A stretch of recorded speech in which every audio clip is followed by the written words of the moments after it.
মানুষ মাত্রই ভুল করবে, এটা স্বাভাবিক। কখনো বা ইচ্ছায়, আবার কখনো বা অনিচ্ছায়। তবে কখনো কখনো এই ভুলের প্রায়শ্চিত্ত দিতে গিয়ে নিজের জীবনটাকেও বলিদান দিতে হয়। কারণ আমাদের সমাজটা বড়ই অদ্ভুত। তার থেকেও বড় অদ্ভুত আমাদের সমাজের মানুষগুলো। এমনই এক প্রায়শ্চিত্তের গল্প নিয়ে তৈরি হয়েছে আমাদের আজকের মুভি দাগি। মুভিটির কাহিনী এতটাই ইমোশনাল এবং বাস্তবিক যা আপনাকে শেষ মুহূর্ত পর্যন্ত কাঁদিয়ে ছাড়বে। তো চলুন আর দেরি না করে এক্সপ্লেনেশন শুরু করা যাক। সিনেমার শুরুতেই আমরা একটি দাগি আসামিকে দেখতে পাই, যে বিগত 14 বছর ধরে তার পাপের প্রায়শ্চিত্ত করে বের হয় জেল থেকে। মুভিতে এই দাগি আসামির নাম নিশান, আর এই নিশানের চরিত্রে অভিনয় করেছেন আমাদের সবার প্রিয় আফরান নিশো।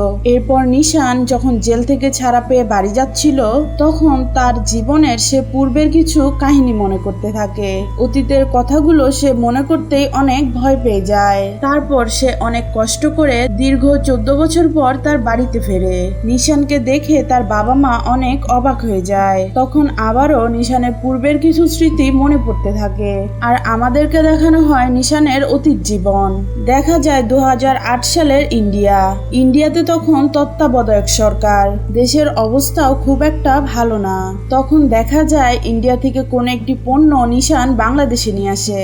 তার এই কাজেই মাঝে মাঝে নিশানকে ইন্ডিয়াতে যেতে হতো, যেই বিষয়টা তার গার্লফ্রেন্ড জেরিনের একদমই ভাল লাগতো না। নিশানের গার্লফ্রেন্ডের নাম ছিল জেরিন। সে জেরিনকে খুবই ভালোবাসতো।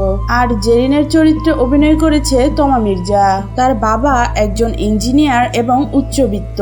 জেরিনও খুব ভালোবাসতো নিশানকে, কিন্তু মাঝে মাঝে নিশান কোথায় একটা চলে যায়, এই বিষয়টা নিয়ে জেরিন খুবই মন খারাপ করে। তবে সবসময় নিশান ব্যাপারটা এড়িয়ে যেত। নিশান ছিল একটি অবৈধ কাজে জড়িত। দ্রুত বড়লোক হয়ে নিজের গার্লফ্রেন্ডকে বিয়ে করার জন্য নিশান বেছে নেয় স্মাগলিংয়ের পথ। নিশান বাংলাদেশ থেকে ভারতে বিভিন্ন পণ্য চোরাচালান করত। ভারতে তার বস ছিল রঞ্জিত নামের এক লোক। স্মাগলিংয়ের জন্য মাঝে মাঝে সপ্তাহখানিক সময় দেওয়া লাগতো ইন্ডিয়াতে নিশানের। আর এই সময়টাতে জেরিন নিশানকে খুঁজে পেত না। কিন্তু যখনই নিশান ফিরে আসতো, তখন তার জেরিনের সাথে খুবই ভালো সময় কাটতো। মাঝের সময়টা জেরিন নিশানকে না পেয়ে খুবই অভিমান করত, আর নিশান অনেক বুঝিয়ে সুঝিয়ে মানিয়ে নিত জেরিনকে। এভাবেই তাদের ভালোবাসার দিনগুলো কাটতে থাকে। নিশানের একটি কাছের বন্ধু ছিল যার নাম ছিল বাবু। নিশান আর জেরিন মাঝে মাঝে বাবুর বাড়িতে যেত সময় কাটানোর জন্য। নিশান আর জেরিন মাঝে মাঝে বাবুর বাড়িতে যেত তাদের রোমান্টিক সময় পার করার জন্য। জেরিনের পরিবার জেরিনের জন্য ভালো ছেলে খুঁজতে থাকে। জেরিনের বাবা যেহেতু সমাজের বিশিষ্ট ইঞ্জিনিয়ার, আর জেরিন যেহেতু দেখতেও সুন্দরী, তাই তার ভালো ভালো ফ্যামিলি থেকে বিয়ের প্রস্তাব আসতে শুরু করে। আর জেরিন নিশানকে বিয়ে করার জন্য চাপ দিতে শুরু করে। এদিকে আমরা দেখতে পাই নিশান কোনো কাজ না করায় তার বাবা তার উপর খুবই ক্ষিপ্ত। তার বাবা তাকে কোনো একটা কাজ করার জন্য বলতে থাকে। তখন নিশান বলে, আমাকে দিয়ে এসব কিছু হবে না, আমি ব্যবসা করতে চাই। তাদের কথা বলার মাঝখানেই সেখানে জেরিন চলে আসে। তখন জেরিন নিশানকে তাকে বিয়ে করতে বলে, আরো জানায়, বিয়ে ছাড়া তোমার আর আমার মাঝে এই 4 দেওয়ালের ভিতর কিছুই হবে না। যদি তুমি আমাকে এখন বিয়ে না করো, তাহলে আমার বাড়ি থেকে আমাকে বিয়ে দিয়ে দিবে, আর তারপর আর কখনোই আমরা এক হতে পারবো না। এরপর জেরিন নিশানকে একটি তারিখ জানায়। সেই তারিখে তার বাবার সাথে গিয়ে কথা বলতে বলে, এবং এটাও বলে যায়, যদি আমার বাবার সাথে দেখা করে কথা না বলতে পারো, তাহলে আমাকে ভুলে যেও। তখন নিশান রাজি হয়, কারণ সেও জেরিনকে খুবই ভালোবাসতো। তখন সে সিদ্ধান্ত নেয় জেরিনের বিয়ের আগেই সে তার বাবার সাথে দেখা করবে। তখন নিশান মনে মনে ভাবে জেরিনের দেওয়া সেই ডেট আসার আগেই আরেকবার চোরাচালান করবে সে, এবং সে মোটা অঙ্কের একটি দান মারবে। কিন্তু সেবার ভারতে গিয়ে সে একটি ঝামেলায় পড়ে যায়। সীমান্তে বর্ডার গার্ডের হামলার শিকার হয়, যার কারণে নিশানের দেশে ফিরতে দেরি হয়। এদিকে জেরিন নিশানকে বিয়ের আগে তার বাবার কাছে আসতে না দেখে সে ধরে নেয় নিশান আসলে তার সাথে টাইম পাস করে করেছে, সে হয়তো তাকে সত্যিকারের ভালোবাসেনি। তবুও জেরিন নিশানকে খুঁজতে তার বন্ধু বাবুর কাছে যায়। তখন বাবু তাকে জানায় নিশান ব্যবসার একটি কাজে আগরতলায় গেছে। এটা শুনে জেরিন ছুটে যায় নিশানের বাবার কাছে। তখন নিশানের বাবা জানায় নিশান বিয়ের মানুষ না, তুমি অন্য কাউকে বিয়ে করে নাও, না হলে ওর পিছে পড়ে তোমার সারা জীবন নষ্ট হয়ে যাবে। এরপর কাহিনী আবারও শিফট হয় ইন্ডিয়াতে। এখানে দেখা যায় ইন্ডিয়াতে নিশান মাদক চোরা কারবারি করতে গিয়ে বর্ডারে অল্পের জন্য বেঁচে যায়, কিন্তু তার সাথে একজন গুলি খায় আর তাকে হাসপাতালে ভর্তি করানো হয়। এরপর নিশান সেখান থেকে সব কাজ শেষ করে দেশে চলে আসে আর জেরিনকে খোঁজা শুরু করে। নিশান তার বন্ধু বাবুর কাছে আসে। তখন সে তার বন্ধুর কাছে জানতে পারে জেরিনের বিয়ে হয়ে গেছে। ফলে সে পাগলের মতো ছুটে যায় জেরিনের বাসায়। নিশান তখন জেরিনকে ইমোশনালি ব্ল্যাকমেল করতে থাকে আর তার ভালোবাসার কথা বলতে থাকে। তখনই সেখানে জেরিনের হাজবেন্ড সোহাগ চলে আসে। জেরিন আর সোহাগের বিয়ের 4-5 দিন হয়ে গিয়েছে আর এই 4-5 দিনের মধ্যে জেরিন সোহাগকেও ভালোবেসে ফেলেছে। তাই সে বাকিটা জীবন তার সাথেই থাকতে চায়, কিন্তু নিশান অনেক কান্নাকাটি করতে থাকে। সোহাগ তখন জেরিনকে বলতে থাকে এই তাহলে তোমার সেই নিশান যার কথা তুমি বলেছিলে, কিন্তু তুমি তো বলেছিলে সে তোমার সাথে টাইম পাস করেছে, তোমাকে ফেলে চলে গিয়েছে, কিন্তু ও তো টাইম পাস করেনি, তোমাকে ও সত্যিকারের ভালোবেসেছে। জেরিন তখন জানায় এগুলো আবেগী কথা, ও ইগো থেকে বলেছে, কালকেই ও সব ভুলে যাবে। এরপর সে নিশানকে সেখান থেকে তাড়িয়ে দেয়। তখন নিশান আবারও সোহাগকে ফোন করে। তাই সোহাগ নিজেকে তৃতীয় ব্যক্তি মনে করে আর বলে ভুল করে চলে এসেছি তোমাদের জীবনে, তাই এটার সমাধান করা উচিত। এরপর সে জেরিনের সাথে এই ব্যাপারে কথা বললে জেরিন সোহাগকে নিয়ে নিশানের কাছে আসে সবকিছু খোলাসা করতে। তখন নিশান জেরিনের সাথে কথা বলার জন্য 5 মিনিট সময় চেয়ে বসে। তখন জেরিন রাজি হয়। নিশান তখন আবারও জেরিনকে ইমোশনালি ব্ল্যাকমেল করতে শুরু করে আর পায়ে পড়ে বিয়েটা ভাঙার জন্য। সে অনুরোধ করে বলতে থাকে সোহাগকে ছেড়ে তার কাছে চলে আসার জন্য, তবে জেরিন না করে বসে আর নিশান তখন পাগলের মতো করতে থাকে এবং এক পর্যায়ে সে জোরপূর্বক জেরিনের সাথে শারীরিক সম্পর্ক করে। আর সোহাগ যখন বুঝতে পারে তার স্ত্রীকে ধর্ষণ করা হয়েছে তখন সে নিশানকে মারতে শুরু করে।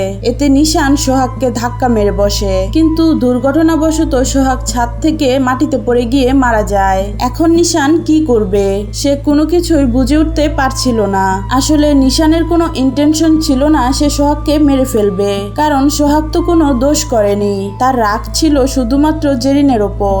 এরপর নিশানকে পুলিশ ধরে নিয়ে যায়। সোহাগের মা এবং জেরিন আদালতে নিশানের বিরুদ্ধে বক্তব্য দেয়। সবাই নিশানের ফাঁসি চায়, কারণ ওর মতো সাইকোর এই পৃথিবীতে বেঁচে থাকার কোনো অধিকার নেই।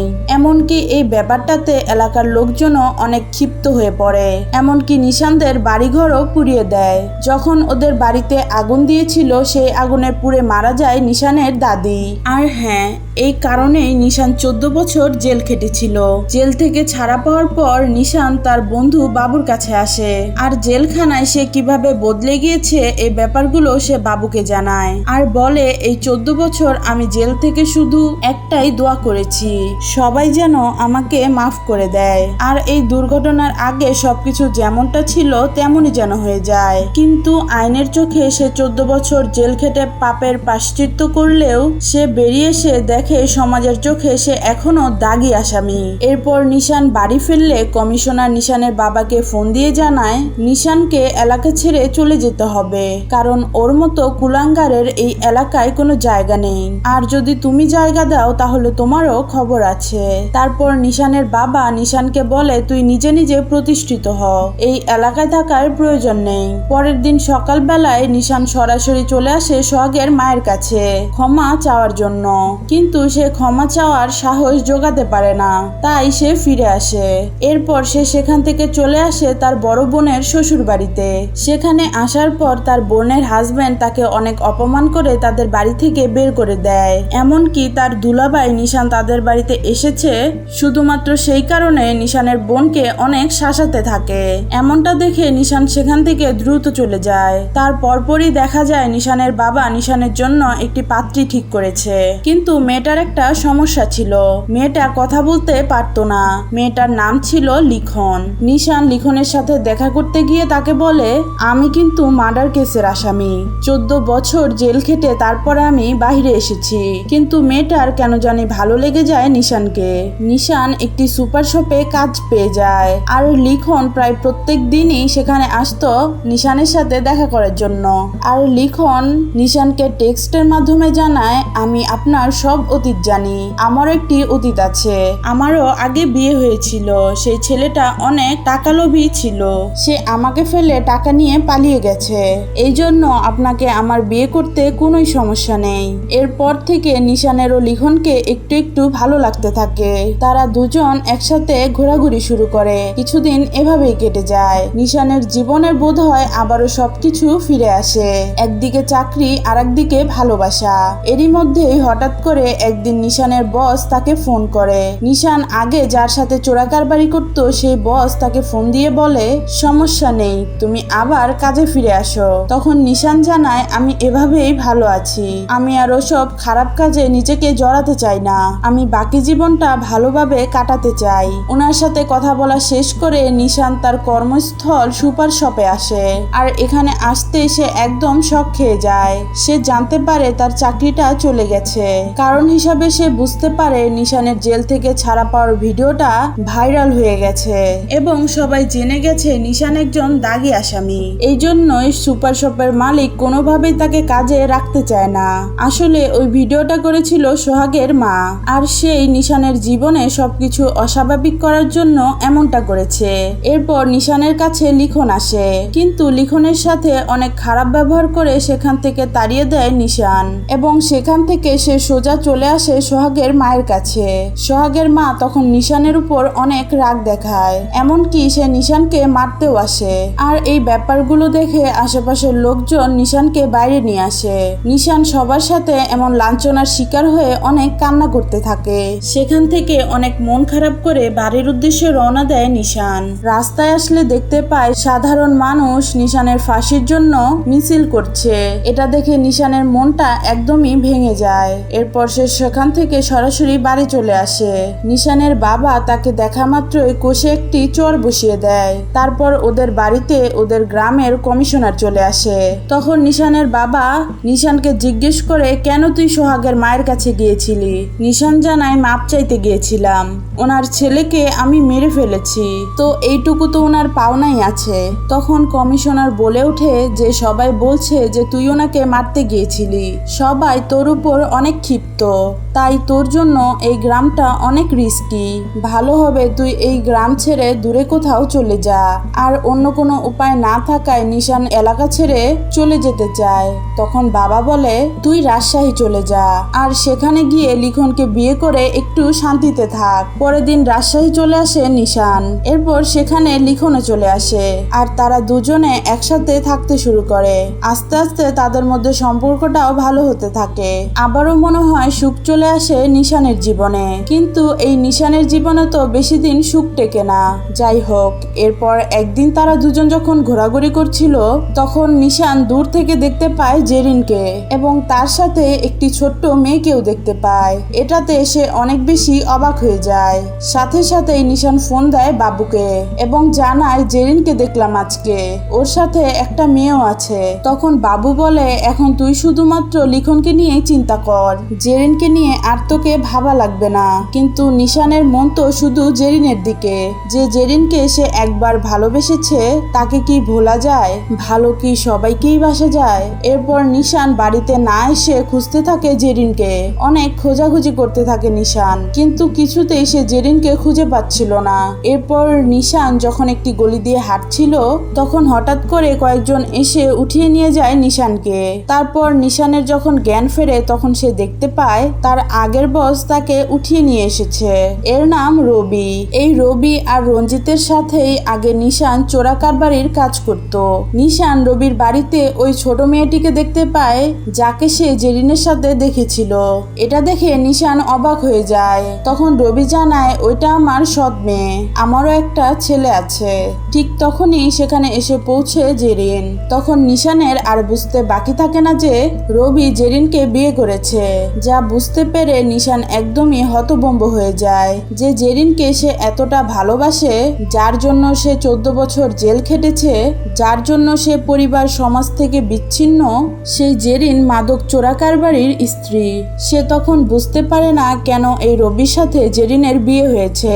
তার পরপরই নিশানকে ফোন দেয় তার আগের বস রঞ্জিত। রঞ্জিত তখন তাকে ফোন করে বলে, রবি আমাদের সাথে বিশ্বাসঘাতকতা করেছে, এমনকি তোর সাথেও বিশ্বাসঘাতকতা করেছে, তোর জেরিনকে বিয়ে করে নিয়েছে। তো এখন থেকে তুই শুধু আমার হয়ে কাজ করবি, আর তোর যা যা লাগে আমি তোকে সবকিছু দিব। তোর মূল কাজ হবে তুই রবির সাথে থেকে রবির সবকিছু আমাকে জানাবি। এরপর নিশান রবির কাছ থেকে জানতে পারে সোহাগের মৃত্যুর পর জেরিন প্রেগনেন্ট হয়ে যায়, আর একটি মেয়েও হয় তার। সেই মেয়ে সহ জেরিন অনেকটা অসহায় হয়ে পড়ে, আর সেই সুযোগ নিয়েই রবি জেরিনকে বিয়ে করেছিল, আর রবির এই ঘরে তাদের একটি ছেলেও হয়েছে। এই সময় নিশানের সন্দেহ হতে থাকে জেরিনের প্রথম যে মেয়েটি হয়েছে সেটা হয়তো তারই সন্তান, কারণ জেলে যাবার আগে সে জোরপূর্বক জেরিনের সাথে ইন্টিমেট হয়েছিল। এর মধ্যে নিশান জানতে পারে রবি কেন তাকে ধরে নিয়ে এসেছে।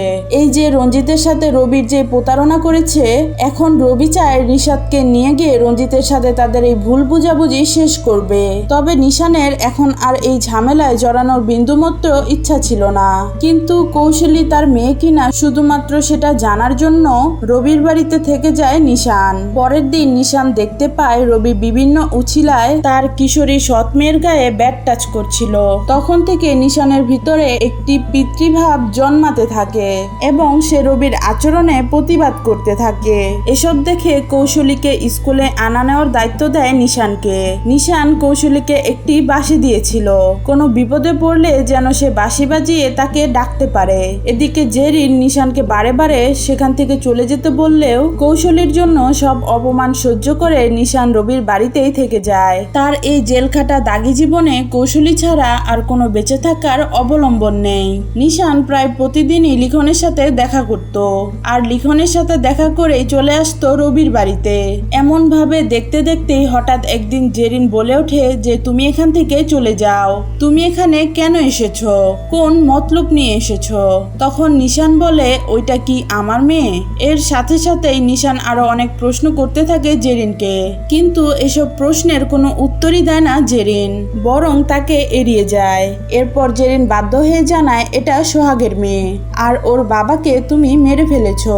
তুমি এখানে আরেকটু সময় থাকলে আমি কিন্তু আমাদের মেয়েকে বলে দেব সবকিছু, তাই তোমার জন্য এটাই ভালো হবে যে তুমি এখান থেকে চলে যাও। কিন্তু নিশান বলে সোহাগের মৃত্যুটা শুধুমাত্র একটি অ্যাক্সিডেন্ট ছিল, আমার কোনো রকম কোনো ইন্টেনশন ছিল না ওকে মারার। তারপরও জেরিন নিশানের কোনো কথা শোনে না, আর ওকে বলে এখান থেকে চলে যেতে। এরপর জেরিন রবিকে জিজ্ঞেস করে ওকে তুমি এখানে কেন এনেছো? তখন রবি বলে যে কৌশলীর বাবা নিশান কিনা এটা জানার জন্য ওকে আমি এখানে এনেছি, কারণ তুমিও জানো না যে আসলে কৌশলীর বাবাকে। এটা শুনে আর কথা না বাড়িয়ে সেখান থেকে চলে যায় জেরিন। এদিকে কৌশলীকে স্কুল থেকে নিয়ে ঘোরাঘুরি করে বাড়ি ফিরে নিশান। তখন জেরিন বলে স্টাফরা বাড়ির বাইরেই থাকে, ঘরের মধ্যে ঢোকার কোনো পারমিশন নেই তাদের। আবারও জেরিন নিশানকে অপমান করে সেখান থেকে চলে যেতে বলে। তখন নিশান বলে আমার যাওয়ার কোনো রাস্তা খোলা নেই, আর কৌশলী যদি আমার মেয়েও হয়ে থাকে তারপরেও আমি তাকে নিব না, কারণ দাগী আসামিদের সাথে কোনো ভালো মানুষ থাকলেও তাকেও সবাই দাগী আসামি মনে করবে, আর এই জন্যই আমার কেউ নেই, কারণ আমি দাগী। আর এখানে এসে আমি আমার জীবনে বেঁচে থাকার একটি আশা খুঁজে পেয়েছি, দয়া করে তুমি আমার থেকে এটা ছিনিয়ে নিও না। আমার শরীরের শেষ রক্তবিন্দু দিয়ে হলেও আমি কৌশলীকে প্রোটেক্ট করব। এরপর থেকে কৌশলীর সাথে খুব সুন্দর সুন্দর মুহূর্ত কাটাতে থাকে নিশান। তারপর নিশান বাবুকে কল দিয়ে বলে যে কৌশলী আমারই মেয়ে, কিন্তু সে তার মায়ের সাথেই থাকবে, আমি শুধু দূর থেকেই দেখে যাব। এমন ভাবে চলতে থাকলেই হঠাৎ একদিন কৌশলী তার দাদিকে ফোন দিয়ে জানায় যে দাদি আমার একটি ভালো বন্ধু হয়েছে, এবং সেই সাথে কৌশলী তার বন্ধুর নামটাও বলে, আর এখানে তার বন্ধুর নাম বলে নিশান। নিশানের নাম শুনে কৌশলীর দাদি অর্থাৎ সোহাগের মা একদমই হতবাক হয়ে যায়। আর এভাবেই কেটে যায় আরো অনেকগুলো দিন। এরপর জেরিন একদিন নিশানকে জানায় যে সেদিন আমি তোমাকে আমার বাবার সাথে কথা বলতে আসতে বলেছিলাম, কিন্তু তুমি আসলে না কেন? যদি সেদিন তুমি আসতে তাহলে এই দিনগুলো আমাদের আর কারোই দেখতে হতো না। তখন নিশান জানায়, ভেবেছিলাম বড়সড় একটি দান মেরে আসবো আর সারা জীবনের মতো ওই কাজ আমি ছেড়ে দিব। এরপর আরো অনেক কথাই বলে দুজনে অনেক মন খারাপ করে। এত কিছু জানার পরেও রবিকে জেরিন জানিয়ে দেয় নিশান যেন আর আমাদের বাসায় না আসতে পারে। ঠিক তখনই সেখানে কৌশলীর দাদিও চলে আসে। তিনি এসেই কৌশলীকে জানিয়ে দেয় যে তোর বাবাকে নিশানই মেরেছে, তাই ওর থেকে তুই দূরে দূরে থাকবি। নিশান যেহেতু এখন রবির হয়ে কাজ করছে তাই সে রবির কথা মতো রঞ্জিতকে ফোন দেয়। এরপর রবি রঞ্জিতের সাথে কথা বলে এবং তাকে বাংলাদেশে আসতে বলে আর জানিয়ে দেয় তাদের মধ্যে সবকিছু মিটমাট করে নিবে। মূলত রঞ্জিত রবির কাছে অনেকগুলো টাকা পেত আর সেই টাকাগুলো রবি দিয়ে দিতে চায়। পরদিনই রবি নিশাদের সাথে চলে আসে রঞ্জিতের সাথে দেখা করার জন্য। আসলে রবি রঞ্জিতকে মিটিংয়ে এনেছিলই ওকে মারার জন্য, তাই তো ওরা দুজন মুখোমুখি হলে স্নাইপার দিয়ে মারতে থাকে রঞ্জিতকে। এরপর রবির লোকজন রঞ্জিতের লোকজনকে মারতে থাকে আর রবির এক ভাড়া করা গুন্ডা গুলি করে রঞ্জিতকে। তখন রঞ্জিত নদীতে ঝাঁপ দেয় আর এই রবি রঞ্জিতকে মারার দোষটা চাপিয়ে দেয় নিশানের ঘাড়ে। তারপর রবি নিশানকে বলে, তোকে প্ল্যান করে এখানে এনেছি, রঞ্জিতকে মেরে দেব আমি আর দোষটা যাবে তোর ঘাড়ে। এটা বলে নিশানকে মারতে গেলে সে কোনো রকম নদীতে ঝাঁপ দিয়ে বেঁচে যায়। এদিকে দেখা যায় রবি যে রঞ্জিতকে মেরেছে এটা উপর মহলের সবাই জেনে যায়। এটাতে রবি অনেক ভয় পেয়ে যায়। তবে রঞ্জিত এত সহজ লোক ছিল না, সে এখনো বেঁচে আছে। সে ঠিকই বুঝে যায় নিশান জড়িত থাকুক আর নাই থাকুক রবি অবশ্যই এই মার্ডার প্ল্যানের মূল হোতা। তাই সে রবিকে শায়েস্তা করার জন্য কৌশলীকে লোক দিয়ে তুলে আনায়। কারণ রঞ্জিত তো আর জানতো না যে কৌশলীর আসল বাবা রবি নয়, আর রবির তো কৌশলের প্রতি কোনো মায়াই ছিল না। তাই সে নিজের ছেলেকে নিয়ে বিদেশে পালিয়ে যাবার চেষ্টা করে। তখন জেরিন এতে তাকে বাধা দিলে রবি জেরিনকেও মারতে থাকে। তবে তখনই সেখানে চলে আসে নিশান এবং রবিকে প্রতিহত করে। এরপর নিশান রবি যে রঞ্জিতের সাথে প্রতারণা করে বেশ কিছু টাকা মেরে দিয়েছিল সেই টাকা রবির কাছ থেকে নিয়ে নেয়। তারপর রবি আর তার ছেলেকে বিদেশে পালানোর সুযোগ করে দেয়। এরপর সে জেরিনকে সাথে নিয়ে কৌশলীকে মুক্ত করতে যায়। এই জন্য সে তাদের আগের কথা মতো রেল স্টেশনে টাকা নিয়ে আসে। টাকা নিয়ে আসলে রঞ্জিত ফোন দিয়ে জানায় টাকা পেলে সে কৌশলীকে ছেড়ে দিবে ঠিকই, কিন্তু রবির সাথে মিলে তাকে হত্যার ষড়যন্ত্র করায় নিশানকে মরতে হবে। নিশান তখন নিজের জীবনের বিনিময়ে হলেও তার মেয়ে কৌশলীকে বাঁচানোর জন্য রঞ্জিতের ঠিকানায় যেতে থাকে। এমন সময় জেরিন নিশানকে শোনায় এক ভয়ঙ্কর সত্যি। যেই সত্যিটা শুনে নিশানের সবকিছুই যেন এলোমেলো হয়ে যায়। সত্যি কথাটা হলো জেরিনের সাথে সোহাগেরও শারীরিক সম্পর্ক হয়েছিল। আবার সোহাগ মারা যাবার দিন নিশানও জোর করে তার সাথে মিলিত হয়েছিল। তাই যখন সে গর্ভবতী হয় তখন থেকেই তার মধ্যে একটি সন্দেহ ছিল যে তার গর্ভের সন্তানটির জনককে। এই জন্য কৌশলীর জন্মের পর জেরিন গোপনে ডিএনএ টেস্ট করিয়েছিল এবং নিশ্চিত হয়েছিল যে কৌশলী আসলে সোহাগেরই মেয়ে। নিশান এই কথাটি শুনে খুবই কষ্ট পায়। এতদিন ধরে সে ভেবেছিল কৌশলীর মাধ্যমে সে পৃথিবীতে তার শেষ চিহ্ন রেখে যাবে, কিন্তু এখন সে জানতে পারলো কৌশলী তার মেয়ে নয়। তখন সে যেন তার জীবনের শেষ সম্বলটাও হারিয়ে ফেলে। কিন্তু পরক্ষণে সে কি যেন ভেবে সিদ্ধান্ত নেয় যার মেয়েই হোক না কেন সে নিজের জীবন বলিদান দিয়ে হলেও কৌশলীকে সে বাঁচাবে।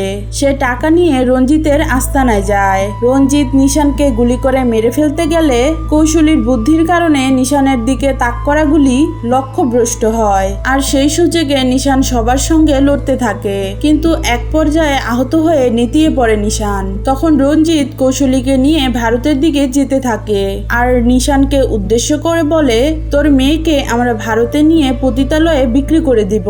এই ঘটনাটা ঘটেছিল ঠিক ভারত বাংলাদেশের সীমান্তের মধ্যবর্তী একটি জায়গায়। নিশান যখন বুঝতে পারে তার এই অবস্থাতে সে আর কৌশলীকে বাঁচাতে পারবে না, তখন সে নিজের শেষ শক্তিটুকু নিয়ে একটা ঠেলা গাড়ির উপর আগুন জ্বালিয়ে প্রতিরোধ গড়ে তোলে। আর জঙ্গলের ভিতরে হঠাৎ করে আগুন জ্বলতে দেখে দূর থেকে বিজয় বিজিবির লোকেরা রঞ্জিতদের দেখে ফেলে এবং বর্ডার ক্রস করার আগেই তারা রঞ্জিতের দলকে গুলি করে শেষ করে দেয়। তবে এর আগেই নিশানের বুকে লেগেছিল রঞ্জিতের গুলি। জীবনের শেষ শক্তিটুকু দিয়ে সে কৌশলীকে জেরিনের বুকে ফিরিয়ে দিয়ে নিজের প্রতিজ্ঞা পূরণ করে। মারা যাবার আগে সে সবার কাছে মাপ চাইতে থাকে। এমনকি এতদিন ধরে তাকে ঘৃণা করা সোহাগের মাও একটা ভ্যান নিয়ে আসে নিশানকে হাসপাতালে নিয়ে যাওয়ার জন্য। নিশান তখন বুঝতে পারে নিজের জীবনের বিনিময়ে হলেও সে নিজের কৃতকর্মের প্রায়শ্চিত্ত করতে পেরেছে। এই জন্য নিশান মৃত্যুর আগ মুহূর্তে নিজের জীবনের সুন্দর কিছু মুহূর্ত কল্পনা করতে থাকে। জীবনের সুন্দর কিছু মুহূর্ত কল্পনা করতে করতে সেখানেই মৃত্যুর কোলে ঢলে পড়ে। আর এখানেই শেষ হয় এই দাগি মুভিটি। আমাদের সমাজের মানুষগুলো খুবই কঠিন মনের। কেউ জেল খেটে আসলেই তাকে ভিন্ন চোখে দেখতে হবে এমনটা না, কারণ যে মানুষটা জেলে যায় সে নিজের পাপের প্রায়শ্চিত্ত করার জন্যই জেলে যায়। এরপর শাস্তি ভোগ করে যখন সে পরিবার সমাজের কাছে ফিরে আসে তখন সে হয়ে যায় সমাজের আতঙ্ক। এরপর যখন সমাজের মধ্যে আবারও তেমন কোনো অপরাধ ঘটে তখন আমরা তাদেরকেই সন্দেহ করি। এভাবে তাদের জীবনটা চাইলেও আর সুন্দর হয়ে ওঠা সম্ভব হয় না। এই জন্য এই মুভিতে বলা হয়েছে জেলের দাগ একবার যার গায়ে লেগেছে সেই দাগই সারাটা জীবন। তো বন্ধুরা, ভিডিওটি ভালো লাগলে চ্যানেলটি সাবস্ক্রাইব করে আমাদের সাথেই থাকুন। কমেন্টে জানান আপনার মতামত। ভিডিওতে একটি লাইক দিতে ভুলবেন না। আল্লাহ হাফেজ।